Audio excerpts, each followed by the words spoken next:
Good morning. We're having our first technical difficulty of the day, which should be resolved momentarily. We're missing the PowerPoint presentation, which apparently we can't live without. But meanwhile, I thought I would say, so I'm going to talk about mass balance in a moment when it comes to textile chemical recycling. But until we get the slides up, I just wanted to mention, I got the stage, that the Accelerating Circularity booth, which is over in A2, will have a session this morning on, it's at 10:30 this morning. There will be a session on feedstock development, that's the requirements for recyclers. And then later on in the afternoon, we'll do whatever it is that the brands, we'll have a conversation about what it is that the brands can do to get the feedstock into the format that's necessary that'll work for the recyclers. So the morning is about the requirements of the recyclers. The afternoon is about what those standards are. And then hopefully the PowerPoint slides will show up. I'm going to, while we're waiting, I'll give you a bit of a background on accelerating circularity and the reason that we're doing this, and then we can flip through the slides quickly so that we can stay on time. So Accelerating Circularity is a nonprofit. We talk about being we work under the auspices of being a stakeholder-led approach. Everything we do is done to include the industry so that we're not doing things on our own. We have a very simple mission statement, and that mission statement says, as we build circular systems to take used materials and turn them into new raw materials, which is basically what we need to do if we want a circular industry, right? We need to take what we have, turn it into something new, and that's where we've lived for the last 6 years, along with bringing as many people along with us as we possibly can do. Because we all want a world, right, in which textiles are no longer wasted. That's our vision. Our vision is that we take materials that are already out in the industry, we turn them into something new. Now, that's been a bigger challenge than I think we knew and recognized when we got started. I actually thought as a nonprofit, we'd come in, we'd do some work, this was a project, but it's turned into basically the whole thing. Oh, look, we've got us. Do we have, let's see if we've got the whole slides or we just got,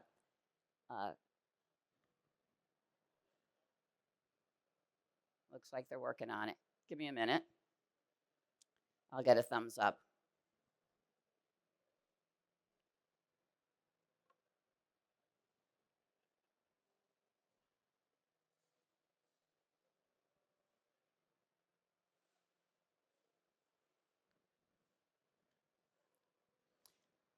So just for fun, how many people in the audience are from a brand? Nobody's here from a brand. Oh, we got one brand, 2 brands, 3 brands, good, or 3 people from brands. How many people here are recyclers? Just a couple of recyclers. How many people are fabric mills, textile mills?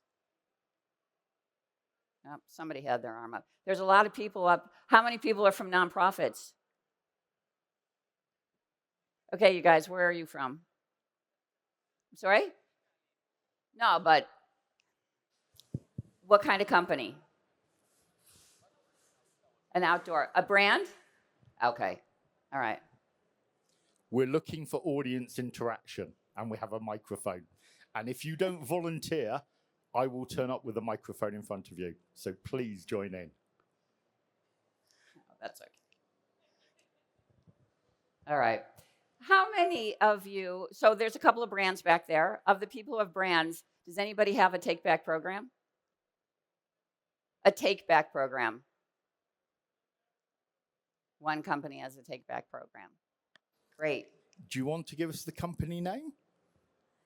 It's Dry Rope in the UK. Yeah, we're doing it through a partner company, and it's the best way that we've found for us right now because we're relatively small and growing. Right. Well, I think that pretty much anybody that's a take back program, most of them are done through third parties, right? It's very difficult for a company to do that on their own. Um, should they? Oh, look, we're ready. I just need it here. So, accelerating circularity, as I mentioned, we're a everything we do is through a stakeholder-led approach, and we have what we call our post-consumer programs. We have working groups. One of our working groups is a group we call ACTOR, and ACTOR has come together to create this white paper, which is called "Tipping the Scales: Mass Balance for Textile Chemical Recycling."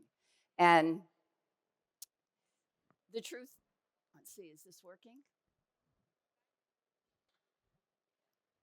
I don't know. Okay. I think I already talked to you about this. I want to make one statement about mass balance and textile chemical recycling. Mass balance isn't new. The textile industry uses mass balance for just about everything. However, when it comes to textile chemical recycling, we're starting to see the potential for regulations and things like that that might affect textile chemical recycling differently than other products. And so we put together this paper so that we can start to provide information to the industry on why these things are important. A little bit more about accelerating circularity, because I think that these things are important. So I told you that our mission statement is to build new raw materials, but so that we can build better materials, so that we can create new fashion, new materials, but we also have to acknowledge that we've created some problems. And when I talk about a stakeholder-led approach and I talk about collaboration, it's because we have to solve these problems together. I think at this point in time, maybe we're all even getting tired of the thing that nobody can go this alone. But the truth is nobody can go this alone, right? So we have to keep saying it till we all believe in it and everybody signs up and participates. So this actor group is what we call it ACTOR, the Alliance for Textile Chemical Recyclers. And the idea behind the group is to have a voice in the industry from recyclers. And I can tell you that we have cellulosic recyclers, we have synthetic recyclers. It's not monolithic, and the opinions are quite diverse. And so it's a very robust group. Here are some of the people that participated in writing this white paper and are part of the working group. So what we did is we created an ACTOR definition. Actually, if you go to our website, you'll see that there is a variety of definitions there. There are a variety of facts around textile chemical recycling for those of you who are interested and want to learn more. But this, for me, for accelerating circularity, we believe very strongly that for us to make this transition to circular systems, that we have to create definitions so that we're all talking off the same page, and mass balance is no different. So as a group for ACTOR, this is the definition that we use and what we mean when we say mass balance. I think everybody in the audience can read, so I don't have to read it to you. Plus, it's hard for me to do to turn my head because I don't know why the screen here is not working. But this is our definition, and so that we can all stay on the same page. As we pulled together this white paper, we are looking at standards. And so we're using ISO 22095 that was developed in 2020. This standard, just so that you know, is in revision. But we're looking at 5 of the definitions, 5 of the standards within this ISO 22095. And it goes from everything from identity preservation, right? We have recyclers that insist that they will use only textile inputs and they will trace it and have 100% textile outputs. We have others who say, all right, we're going to blend this, right? We're going to have some textile input. We might have some bottle input. We'll put that together. We'll trace it, right? Because it's going to meet the standard. We'll trace that. And then that's the system that we'll use. And then there are other people that are looking at book and claim, which if you have facilities in multiple countries, you might be able to say, hey, I'm using 100% textile in this country, but in this country Y, I'm using some textile and I'm using some plastic, but I'm going to say as a company, as a whole, we use X amount of textile inputs, and we will have certifications that say this is how much overall textile inputs is a percent of what product is in our material. So I think that there are these different varieties of mass balance standards that are out there, and there are, I can tell you, incredibly strong feelings. I'm sure people in the audience also have very strong feelings about which one of these is appropriate. The fact is we're going to need, based on different recyclers' capabilities, based on volumes available, based on the need for certain performance and quality attributes or price, you're going to need different versions of mass balance to be implemented. And by the way, this is not new, right? Mass balance is used all the time. I know a thermomechanical poly recycler that for PET bottles, right? We all know that that's the majority of where it's coming from, but they use PET bottles from the US, they use PET bottles from Thailand. They blend those two things to get the quality and the color that they need. It's a lot of the reasons why mass balance is being used. So in this report, which by the way, we're taking this to 10 minutes, it's 24 pages of information. It goes into a really deep dive. But what we did is we obviously defined it. We looked at the standard. There are examples in the report of mass balance that's being used in the industry today, but also used in other industries, so we can see generally how mass balance is used. But we have, coming out of the report, 5 key messages. 1, the need for chemical recycling due to our textile waste crisis, right? We have to have, if we want to use all of the textile waste, there's somewhere between 90 and 110 million tons of textile waste, used textiles, that are generated every year, right? We've got to figure out something to do with that is better than landfilling it. So chemical recycling is going to be one of those options. We also provide that introduction to mass balance using ISO 22095. We will update this when the revision comes out, which probably will be next year from what I understand. And third, to look at mass balance requirements for feedstocks and textile chemical recycling, right? What does this mean? What are those feedstocks going to be? And then 4, what are the benefits of using mass balance? Why are we saying that this is something that needs to happen, right? There's an environmental aspect, there's a financial aspect, regulatory, and it's going to provide something with the brands. I have to admit, every time a brand says they want all these new technologies cross-neutral, I'm like, oh, that's really hard to do, if not impossible.